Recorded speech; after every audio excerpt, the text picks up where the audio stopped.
ভাইয়া এই গাছটাতেও তো ভরপুর ফলন দেখতে পাচ্ছি। বাহ, জি মাশাআল্লাহ, খুবই সুন্দর লাগছে। অনেকগুলো ছড়া এখানে না, জি 5-6টির মতো। আচ্ছা, এটা এই গাছটাতে প্রায় 1 থেকে 1.5 1 থেকে আছে, 150 এই মুহূর্তে আছে। আচ্ছা, বাহ, খুবই সুন্দর। এগুলো কোন জাতের? এটি সিএম ব্লু।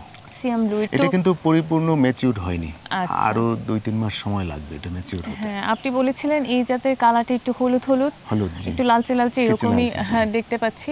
সিয়াম ব্লু এর ক্ষেত্রে কি ফলনটা বেশি আসে, তাই না? সিএম ব্লুতে আমাদের এখানে যে বাগান, আমাদের যেটা অবজারভেশন, তাতে সিএম গ্রিনের চাইতে সিএম ব্লুর ফলনটা একটু বেশি। ফলনটা বেশি। আচ্ছা, এই গাছটা তো একটু ছোট মনে হচ্ছে, আর বাকিগুলো আবার বেশ লম্বা। সবগুলোকে একসঙ্গেই লাগানো হয়েছে? এই সব গাছগুলোই একসঙ্গে লাগানো। এগুলোর বয়স এখন 6 বছরের একটু বেশি। আচ্ছা, তবে কিছু পরিচর্যার পার্থক্যের কারণে হয়তো বা এটি একটু ছোট আছে, কিছু গাছ একটু বড় হয়ে গেছে। প্রত্যেকটা গাছেই হচ্ছে ভরপুর ফলন। দর্শক দেখতে পাচ্ছেন, চলেন এই যে এখানে দেখতে পাচ্ছি যে এখানে কিন্তু নারিকেল হচ্ছে। এগুলো দিয়ে তো হচ্ছে আপনি বলছিলেন যে আপনারা চারা উৎপাদন করছেন, এগুলো দিয়ে করা হবে না? জি, আমরা আসলে 2016 সালে যখন এই বাগানটি প্রতিষ্ঠিত হয়, আমাদের উদ্দেশ্য ছিল যে বিদেশ থেকে আমরা আর কোনো গাছ আমরা আমদানি করব না। আমাদের এখানে যত গাছ দেখেন এগুলো সবগুলোই কিন্তু ইম্পোর্ট করা ভিয়েতনাম থেকে। তখন আমরা ভাবলাম যে আমরা আর বিদেশ থেকে আমদানি করব না, আমরা নিজেরাই চারা উৎপাদন করব, যেটা থেকে কৃষক ভাইয়েরা নতুন নতুন বাগান করতে পারবে এবং এতে করে তারা প্রতারিত হবে না, সঠিক জাত তারা পাবে এবং কম টাকায় কিন্তু প্রাইস অনেক বেশি ছিল। এখন কিন্তু সরকারি মূল্যে তারা এগুলো সহজেই সংগ্রহ করতে পারছে। আমরা ইতিমধ্যে চারা উৎপাদন শুরু করে দিয়েছি এবং কৃষক ভাইরা আমাদের এই সেন্টার থেকেও চারা সংগ্রহ করতে পারবে সরকারি মূল্যে কিন্তু। বা খুবই ভালো। এই যে মাটিটা দেখতে পাচ্ছি, এটা কি যে কোনো মাটিতেই হবে নাকি? এটি আসলে মানে পলি দোআঁশ মাটিতে এটি ভালো হয়, তবে জৈব পদার্থ যদি থাকে, জৈবের ভাগ যদি বেশি থাকে, যে কোনো মাটিতেই কিন্তু জৈব পদার্থ সম্পন্ন হলে সেখানে নারকেল করা যায়। আচ্ছা, তবে আমাদের উপকূলীয় অঞ্চলে মাটি তুলনামূলকভাবে কিন্তু এখানকার মাটি আবহাওয়া নারকেল চাষের জন্য উপযোগী। যে আপনি তো বললেন যে পানির পরিমাণটা বেশ অনেক। এখন তো রোজে আমি খেয়ে দেখাতে পারবো না যে আসলে মিষ্টতা কেমন, একটু কি মানে পানির পরিমাণটা কি একটু দেখানো যাবে, যে কতটুকু পানি, এটা আমাদের দর্শক একটু দেখানো? হ্যাঁ, অবশ্যই দেখানো যাবে। না আমাদের মানে একটা কেটে যদি দেখাতেন আপনি। আমরা এই গাছ থেকে একটা নারকেল পেড়ে আমরা দেখতে পারি। আচ্ছা, তাহলে কাটার ব্যবস্থা করা যাবে? এদিকে আসেন। এখন যে পরিপূর্ণ হলো, এগুলোর কতদিন সময় লেগেছে পরিপূর্ণ হতে? ফুল থেকে পরিপূর্ণ হতে 9 থেকে 10 মাস পর্যন্ত সময় লাগে। 9 থেকে 10 মাস পর্যন্ত সময় লাগে। তো এই ফুল ধরা আসলে মৌসুমটা কখন? ফুল এটা সাধারণত এর সারা বছরই কিন্তু নারকেলের ফুল হয়, তবে জানুয়ারি ফেব্রুয়ারি মাসের দিকে ফুলের পরিমাণ বেশি থাকে এবং এইগুলি কিন্তু আবার একেবারে ভাদ্র মাসের সময় কিন্তু বেশি, যদি ঝুন করে কেউ খেতে চায় নারকেল পাকা করে, ওই সময় বেশি পাকে। ডাবো এদিকে একটা কাটা হয়ে গিয়েছে। বাহ, তখন ফুল থেকে যে পরিপূর্ণতা পেল কতদিন সময় লাগলো? একটা পরিপূর্ণ হতে 9 থেকে 10 মাস পর্যন্ত সময় লাগে। 9 থেকে 10 মাস ফুল থেকে যদি আমরা শুরু করি। হাত দিয়ে হচ্ছে এরকম ঘুরিয়ে ঘুরিয়ে হচ্ছে ছেঁড়া যাচ্ছে। বাহ, খুবই সুন্দর দেখতে, মানে চোখ জুড়িয়ে যাচ্ছে। সবই হচ্ছে আল্লাহর নিয়ামত, খুবই ভালো লাগছে। এটার কালারটা কিন্তু একেবারে ইয়েলোইশ, একেবারে হ্যাঁ। যখন একটু ছোট, ওই পাশে দর্শক আপনারা দেখেছিলেন, তখন একটু লালচে লালচে ছিল।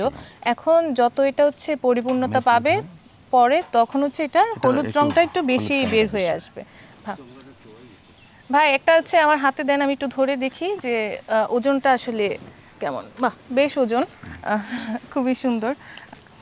আমাদের দেশীয় নারিকেল বা ডাব যে দেখি, ডাবের তুলনায় কিন্তু এটা ওজনটা বেশ ভালো। পানিও হচ্ছে মনে হচ্ছে বেশ ভালো আছে। দেশীয় নারিকেলের কিন্তু যত সাইজ বড়, ভিতরে কিন্তু ছোট, আর এটা পানির পরিমাণটাও কম থাকে। এটা কিন্তু যত বড় নারিকেল দেখছেন, এটার মানে পুরোটাই নারিকেল, আর ভিতরে থিকনেস খুব কম। আচ্ছা, পানিটাও হচ্ছে ঠিক ততটাই। একটা কেটে হচ্ছে আমি আমাদের দর্শককে দেখাই। আচ্ছা দর্শক, এখন হচ্ছে কাটা হচ্ছে, আপনারা দেখতে পাচ্ছেন।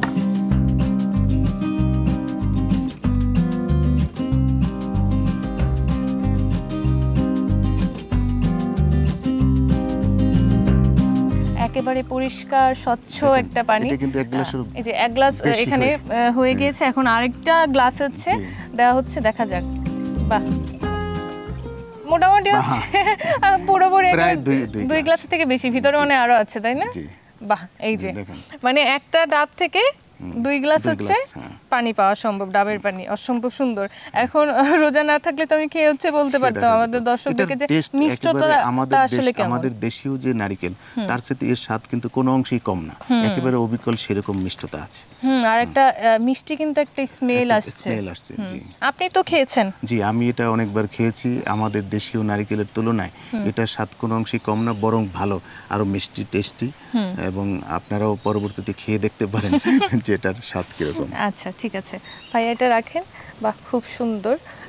এটা হচ্ছে আমরা রেখে দিই। এই যে ফুল আসলো, ডাব আসলো, এই ডাব যখন ছোট অবস্থায় থাকে অনেক সময় ফেটে যায় বা এরকম কিছু কি হয়? আসলে নারিকেলের প্রধান শত্রু কিন্তু দুইটা। একটা হলো যে ডাব ফেটে যাওয়ার মাইট একটি শত্রু, আরেকটি হলো এখানে হোয়াইট ফ্লাইয়ের আক্রমণ। এই দুইটা কিন্তু প্রধান শত্রু, আরো অনেক শত্রু আছে। নারিকেলের যে ফেটে যাওয়া, এটা কিন্তু একটা নারিকেলের স্বাভাবিক রোগ। আমাদের দেশীয় নারিকেল কিন্তু ফেটে যায়। এটার মূল কারণ বোরন যদি মাটিতে পর্যাপ্ত না থাকে, বোরনের যদি ঘাটতি থাকে, সেখানে ডাব কিন্তু ফেটে যাবে। এজন্য আমরা বলি প্রত্যেকটি নারিকেল গাছে 200 গ্রাম পর্যন্ত বোরন দিতে বলি। এটা একবার বোরন দিলে 6 মাসের মধ্যে কিন্তু আর দিতে হবে না। এই একটি কারণ। আর মাইটের যে আক্রমণ রয়েছে সেটির জন্য অবশ্যই এখানে মাকড়নাশক ব্যবহার করতে হবে। আমরা কিন্তু 6 মাস পর পরই এটা এখানে মাকড়নাশক ব্যবহার করি। মাকড়নাশক না ব্যবহার করলে কিন্তু এই নারকেল ফেটে যাবে, উপরে দাগ পড়বে, এ ধরনের সমস্যা হবে। আরেকটি সমস্যা যেটা আছে হোয়াইট ফ্লাই, এটাও কিন্তু আমাদের দেশের দেশীয় নারকেল গাছে এবং আমাদের ভিয়েতনামি সব নারকেল গাছে কিন্তু এখন এটা কম বেশি আছে। তো এটার জন্য অবশ্যই সেখানে কীটনাশক ব্যবহার করতে হবে, নিয়মিত কীটনাশক। আমরা ইমিডাক্লোপিড গ্রুপের কীটনাশক স্প্রে করতে পারি। আচ্ছা, এই যে এই রোগগুলো যে হচ্ছে, এগুলো কি কোনো সিজন বেঁধে হচ্ছে নাকি যে কোনো সময় এগুলো হয়ে থাকে? হোয়াইট ফ্লাই যেটার আক্রমণ আমাদের দেশে হয়েছে, এটার বৈশিষ্ট্য হলো যে টেম্পারেচার যদি খুব বেশি বেড়ে যায়, যেহেতু এখন গ্লোবাল ওয়ার্মিং হচ্ছে, তাপমাত্রা বেড়ে গেছে, এই কারণে কিন্তু সাদামাছি বা হোয়াইট ফ্লাইয়ের আক্রমণ আমাদের এই দক্ষিণ অঞ্চলের সহ সারা বাংলাদেশেই কিন্তু এটার উপদ্রব বেড়ে গেছে। তো আপনার কাছে একটু জানতে চাই যে কেউ যদি হচ্ছে এই ভিয়েতনামি খাটো জাতের নারিকেল চাষ করতে চায়, সেক্ষেত্রে কিভাবে করতে পারবে? না, সেক্ষেত্রে প্রথমে আমাদের হর্টিকালচার সেন্টার, এখানে কিন্তু আমরা এখন আর ইম্পোর্ট করি না চারা। আমাদের এই সেন্টার থেকে তারা চারা সংগ্রহ করতে পারবে, এবং চারা সংগ্রহ করলে আমরা কিন্তু তাদেরকে একটি প্রশিক্ষণ দেই। প্রশিক্ষণ দিয়ে কিভাবে তার ম্যানেজমেন্ট করতে হবে, কিভাবে তার যত্নআত্তি করতে হবে, সেটি কিন্তু আমরা বলে দিই, মৌখিকভাবে প্রশিক্ষণ দিই, আবার তাদেরকে একটি লিফলেট দিয়ে দিই। সেই অনুযায়ী তারা এই বাগানগুলো করতে পারবে এবং এখান থেকে লাভবান হওয়ার যথেষ্ট সুযোগ রয়েছে। ভাইয়া, তাহলে এই যে আপনি বলছেন যে আপনারা চারা উৎপাদন করছেন, সেটা হচ্ছে কৃষকদের মাঝে দিচ্ছেন, তো এই যে চারা উৎপাদন করা হচ্ছে সেগুলো কি একটু আমাকে দেখানো যাবে? আমিও দেখবো, আমাদের দর্শকদেরকেও দেখাবো। হ্যাঁ, অবশ্যই। আমাদের এই পাশে চারা উৎপাদন প্লট রয়েছে, সেখানে আপনি গেলে চারা উৎপাদন যে প্রক্রিয়াটা সেটা দেখতে পারবেন। চলেন তাহলে সেখানে যাই।